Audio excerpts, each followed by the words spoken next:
Azoospermia क्या है और इसकी टाइप्स क्या होती हैं? क्या हर किस्म के एज़ोस्पर्मिया का इलाज हो सकता है? एज़ोस्पर्मिया के लिए होने वाला सबसे आम इलाज जो है वो कौन सा है? नॉन ऑब्स्ट्रक्टिव एज़ोस्पर्मिया में क्या आईवीएफ या ICSI किया जा सकता है? क्या लाइफस्टाइल की चेंजेस से ही हम अपने स्पर्म्स को इम्प्रूव करवा सकते हैं? अगर पेशेंट के अपने स्पर्म ना मिलें तो क्या डोनर स्पर्म यूज़ किए जा सकते हैं? और क्या अगर पेशेंट का अपना कोई स्पर्म मिल जाता है तो क्या हम उसे प्रिजर्व कर सकते हैं? इन तमाम चीज़ों के बारे में आज हम बात करेंगे और जानेंगे कि हकीकत क्या है। I am doctor Mujahid Farooq, your sex therapist at men's care clinics. अगर हमारी वीडियो आपको पसंद आती है इसे लाइक करें, दोस्तों के साथ शेयर करें और कमेंट ज़रूर करके बताइए कि आपको वीडियो कैसी लगी। अगर कोई क्वेश्चंस हों वीडियो के हवाले से तो डू शेयर विद अस।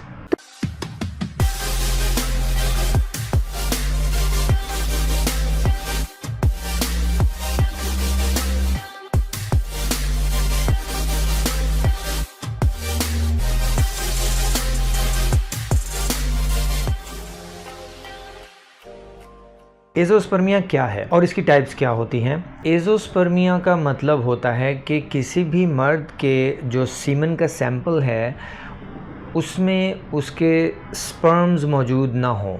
एक भी स्पर्म अगर मौजूद नहीं है, ऐसी कंडीशन को हम एज़ोस्पर्मिया कहते हैं। बट वो पेशेंट्स जिनके सीमन एनालिसिस की रिपोर्ट में या सीमन में स्पर्म का काउंट तो होता है लेकिन अप टू स्टैंडर्ड नहीं होता। फॉर एग्ज़ाम्पल कि अगर टोटल स्पर्म काउंट आपका 15 मिलियन होना चाहिए और उसका 2 मिलियन, 3 मिलियन, 5 मिलियन कुछ भी आ रहा है तो वो ओलिगोस्पर्मिया कहलाता है, एज़ोस्पर्मिया नहीं कहलाएगा। इसको कंफ्यूज नहीं करेंगे, ठीक है। एज़ोस्पर्मिया से मुराद सिंपली ये है कि आपके सीमन में यानी जो मनी खारिज हो रही है आपकी, उसके अंदर अगर कोई भी एक भी स्पर्म नज़र नहीं आया लेबॉर्ट्री की रिपोर्ट में तो दैट इज़ कॉल्ड एज़ोस्पर्मिया। तो लोगों का ये भी बड़ा एक गलत कॉन्सेप्ट होता है कि जी वो ये कैसे हो सकता है कि मेरे स्पर्म नहीं आ रही, इतनी मनी तो निकल रही है। आपकी जो मनी निकल के आ रही है वो सिर्फ स्पर्म्स नहीं होते। उन स्पर्म्स को ज़िंदा रखने के लिए जो ज़रूरी गुदूद चाहिए होते हैं, तवानाई चाहिए होती है, ग्लूकोज चाहिए होता है या वो सारी चीज़ें चाहिए होती हैं, ये उनका मजमुआ होता है। ये प्रोस्टेटिक फ्लूइड होता है, सेमिनल वेसिकल का फ्लूइड होता है। तो आपकी मनी अगर 1 ml आ रही है तो उसका 0.2% या 0.3% जो होता है वो स्पर्म्स होते हैं। बाकी 0.7% जो होता है वो सारे का सारा आपका सेमिनल वेसिकल और प्रोस्टेटिक फ्लूइड ही होता है जिसने उनको ज़िंदा रखना है 73 आवर्स तक। तो आई एम श्योर कि मैंने अपने आप को क्लियर कर लिया यहाँ पे कि एज़ोस्पर्मिया से मुराद आपकी जो भी मनी निकल के आ रही है, अगर उसके अंदर एक भी स्पर्म मौजूद नहीं है तो ऐसी कंडीशन को हम एज़ोस्पर्मिया कहते हैं, यानी कोई भी स्पर्म नहीं पाया गया। अगर उसमें स्पर्म आ रहे हैं, कुछ स्पर्म आ रहे हैं, स्कैंटी हैं या कुछ मिलियंस हैं, तो वो एज़ोस्पर्मिक नहीं होगा, वो ओलिगोस्पर्मिक कहलाया जाएगा। अब एज़ोस्पर्मिया जो है इसकी बेसिकली 2 टाइप्स होती हैं। एक होता है ऑब्स्ट्रक्टिव एज़ोस्पर्मिया, एक होता है non obstructive azoospermia. Obstructive azoospermia जो होता है वो एक अच्छी खबर है मरीज़ के लिए। क्यों है?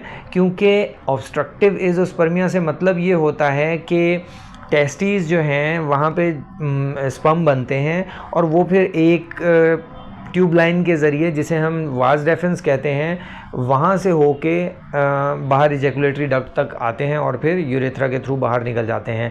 तो यहाँ टेस्टीज से लेके बाहर यूरेथ्रा के बीच में जितनी भी पाइपलाइन आती है, अगर उसके अंदर कहीं ब्लॉकेज आ गई है ड्यू टू एनी रीज़न, कोई चोट लगी या जेनेटिकली वो नहीं फॉर्मेशन उसकी हो पाई, तो ऐसी कंडीशन में गुड न्यूज़ ये होती है कि टेस्टीज़ तो शायद बना रहे हैं स्पर्म, लेकिन चूंकि रास्ते में ब्लॉकेज आ गई है, ऑब्स्ट्रक्शन आ गई है, इस वजह से वो स्पर्म नहीं आ पा रहे और जो मनी वगैरह निकल के आती है वो, जैसा मैंने पहले बताया, सेमिनल वेसिकल और प्रोस्टेट जो है वो उनका फ्लूइड होता है, तो वो आ रहा होता है लेकिन स्पर्म उसमें शामिल होकर नहीं आ रहे होते, जिसकी वजह से एज़ोस्पर्मिक सी पिक्चर आती है। तो गुड न्यूज़ इसलिए कि अगर उस ब्लॉकेज का कोई हल निकाल लिया जाए, जैसा कि रिकन्स्ट्रक्शन हो जाती है, अगर वो कर ली जाए तो पेशेंट मुकम्मल तौर पे इस काबिल होता है कि वो नेचुरली अपनी औलाद पैदा कर सके। होती है ऑब्स्ट्रक्टिव और एक होती है नॉन ऑब्स्ट्रक्टिव। अब नॉन ऑब्स्ट्रक्टिव जो होती है